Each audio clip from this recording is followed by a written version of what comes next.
What's good in the YouTube? This is Crazy Samurai 71 here, bringing you another video. Today I'm bringing you a video on Lupinranger versus Patoranger, episode 27. This episode is called Dancing Afterwards, and the episode overall was okay. It wasn't an amazing episode. It was a pretty silly episode, to say the least.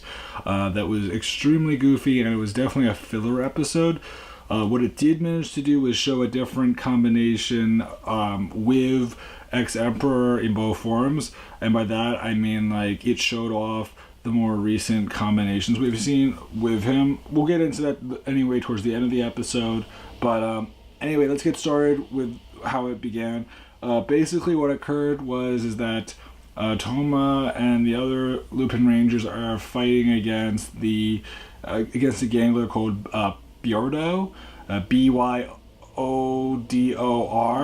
And the thing is that they're fighting him, and he manages to like sneak away and use his special ability to kind of confuse them.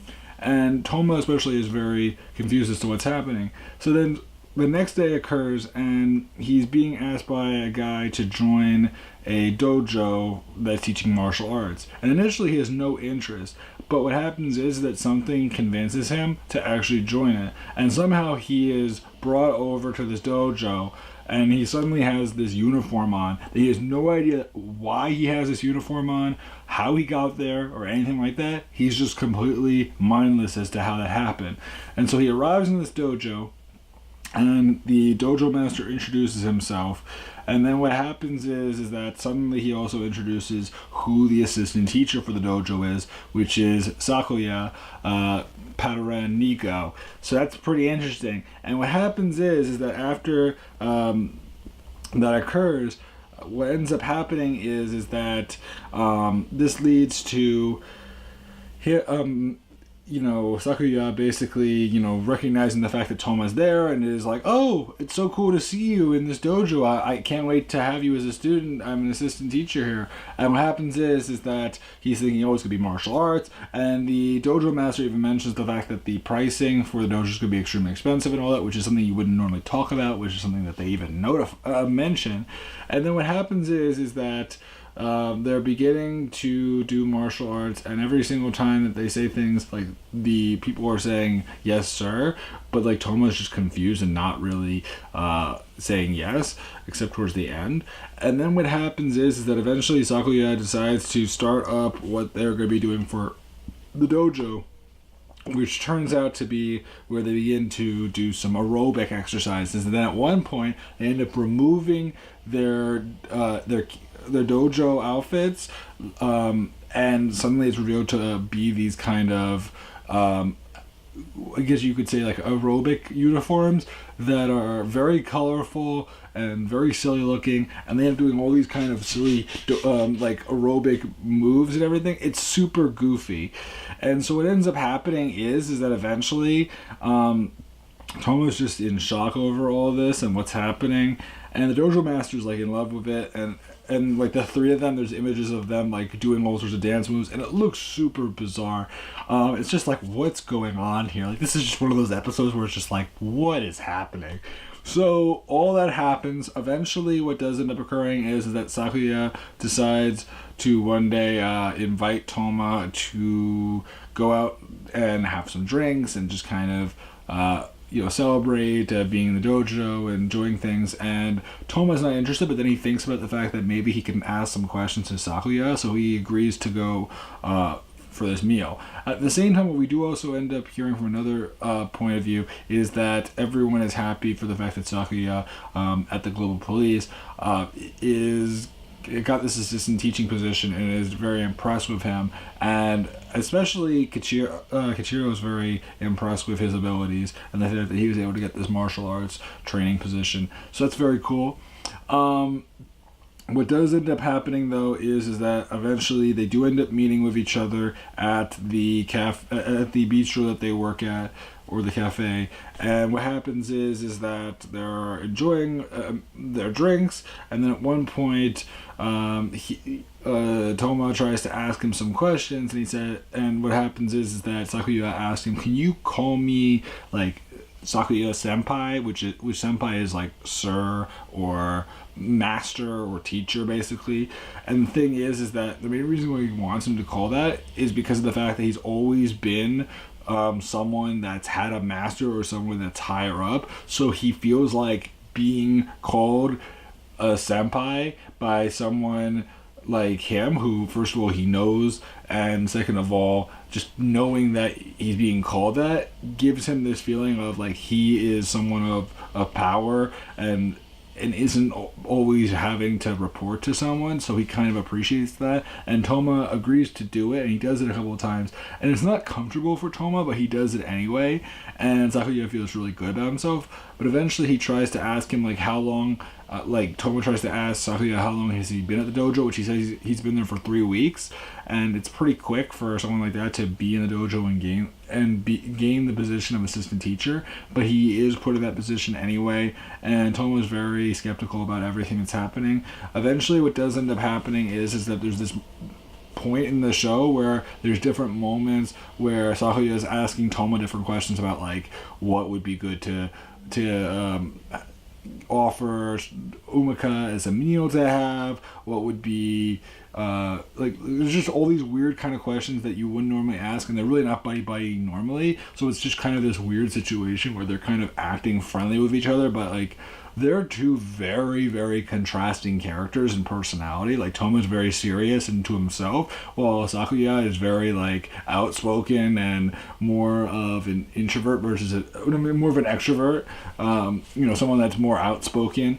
So it's just kind of an interesting thing to see that whole aspect of these characters and how they contrast each other and are different in so many ways, because like they're completely polar opposite personalities, and it's just fascinating to see that. And what does end up happening is that they continue to do some training. Eventually what does end up occurring is that Noelle ends up heading over to the cafe to speak to Kairi and Umika about what they've been experiencing and how they're very curious as to what's been happening to Toma because he's been acting different, and he asks if they ask if Sequoia's been acting different at the base, and there's this like memory that's been happening of Sequoia asking people for help with writing a certain paper, and like everyone's just asking for like providing him with error assistance on certain papers, and he goes to Noelle and he's just like, no, he's basically acting the same way he typically does, so he's not that suspicious. But what does end up happening is that Noelle, Kairi, and Umika head off towards where the dojo is, and Toma and Sequoia are training, and what happens is that they're doing their dance moves and everything, and the other three that I mentioned are watching over and seeing everything, and they're confused by the fact that they're doing aerobics. Because at first they think, wait, is this really aerobics? And it's like, yeah, no, that's definitely aerobics. And so what this ends up leading into is that they continue to dance, and eventually we have this point where the master for the dojo, and this actually, I forgot to mention this one point before that happens. There's a point where Toma tries to resign from the dojo because of his interactions with Sequoia, making him go crazy and just he can't stand him. But what happens is that the gangler the dojo master basically tells him to not do it, to not quit and continue, and he is mind controlled to continue to do what he's doing. Now I kind of hinted right there what was happening, but anyway, let's continue. What does end up occurring is that eventually Toma is called into the office of the dojo master. He doesn't know the actual name. Not Toma, Sequoia is. And the thing is that the dojo master doesn't even know his actual name, or at least he doesn't remember it initially, so it's kind of interesting to see that. And then what happens is that the guy wants to provide treats to the Global Police, which are really bombs, and the thing is that they're in like this nice box. But the thing is that eventually what does end up occurring is that Sequoia leaves the space, and what we end up seeing is that Toma realizes what's going on. He realizes that the dojo master is the one that's actually the gangler, and what ends up happening is that the other Lupinrangers end up seeing him in his aerobics uniform, and he's kind of really, really embarrassed. And it's just this interesting situation where what happens is that Toma arrives at a high location and ends up grappling and catching the box that has the bomb in it. And what happens is that Sequoia is kind of upset with the fact that the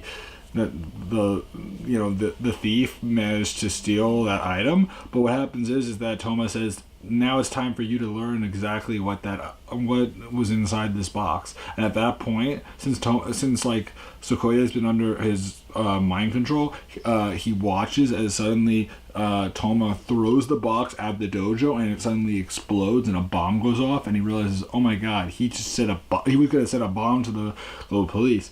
And then at that point, the Gangler, who's still in his dojo master form, ends up running out of the building, and then he transforms into his Gangler form. And at that point, what ends up happening is that the Power Rangers, the other two, arrive because they end up being tipped off by Noelle, and the three of them end up transforming. Well, two of them are transformed, but like Sequoia isn't, so he transforms, and then they do their roll call sequence. And then what happens is that they end up fighting the Gangler, which the Gangler has mind control abilities based on his voice. So when he speaks, whoever he's speaking to, as long as they can hear him, they'll be under his mind control. So they realize that they have to make him not be able to speak or make it so that they can't hear him. And so what happens is that suddenly the Lupinranger's plan is that Noelle decides to use his saber to throw it into the Gangler's mouth, so it kind of stops him from speaking, and when he tries to speak, it just doesn't work.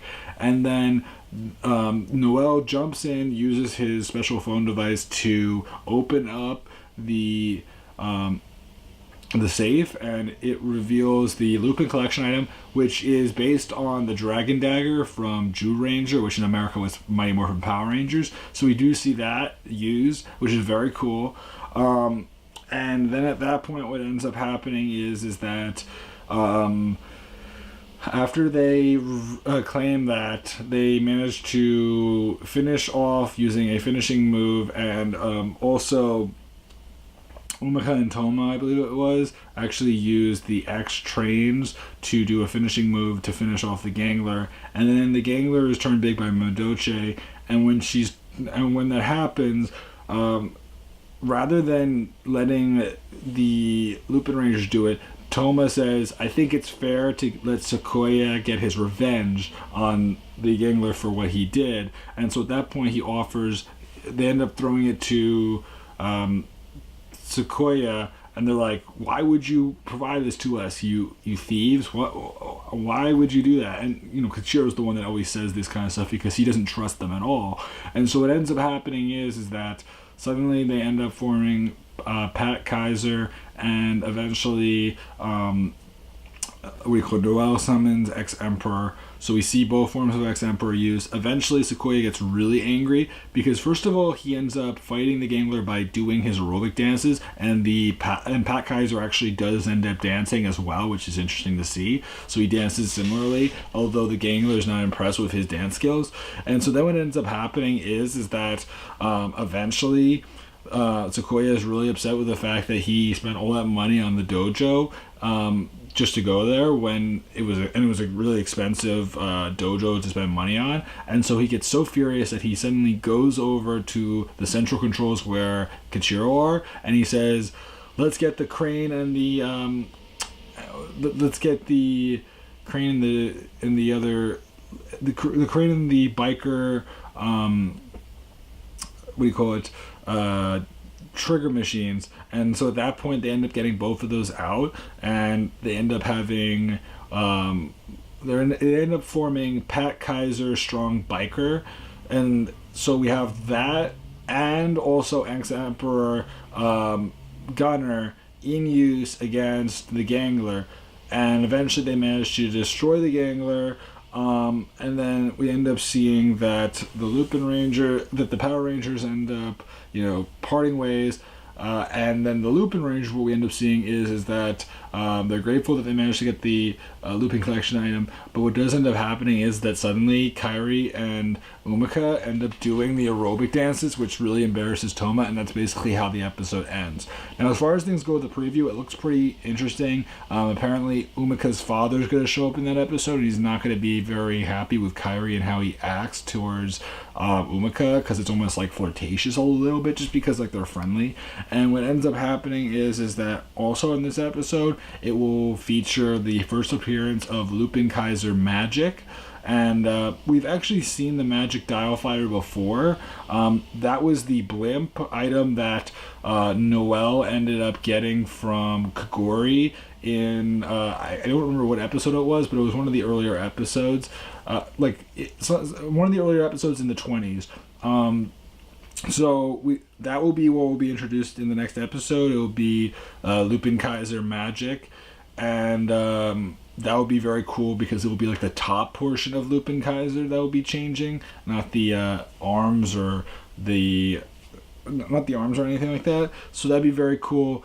And as far as things go, it also is the first time that the Patorangers will do a transformation sequence with Noelle. That hasn't really happened where all of them transform at once and they do a proper transformation. It's mainly been either Noelle alone or the Lupinrangers doing it. So that's kind of interesting to see that will finally happen. And most likely episode 29 will be the first episode that will feature the new Patoranger mecha. And by the way, next episode will also feature a new Kaito boost, which will be one based on this Magic Dial Fighter or whatever. So that's cool. And then the next episode after that will feature a Kisatsu one as Kisatsu boost, and the new trigger machine will be the Splash trigger machine, which will allow it to form Pat Kaiser Splash. So that's very cool. And then after that, we won't be seeing many Power Ranger mechas at all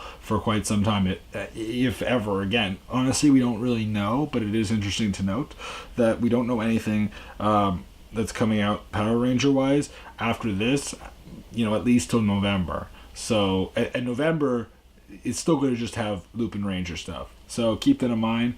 So anyway, that's about it for me. Please remember to like, comment, subscribe. I know this video was a little bit long, but I'd love to know your guys' opinions about this episode. Did you think it was good? Did you think it was funny?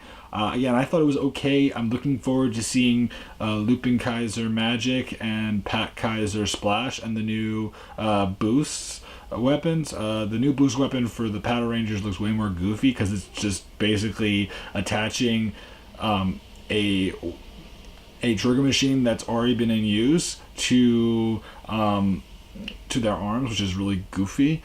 But we'll see. So please remember to comment, subscribe, and I'll see you guys in the next video. Until then, guys, I'm Crazy Samurai 71, and goodbye, guys.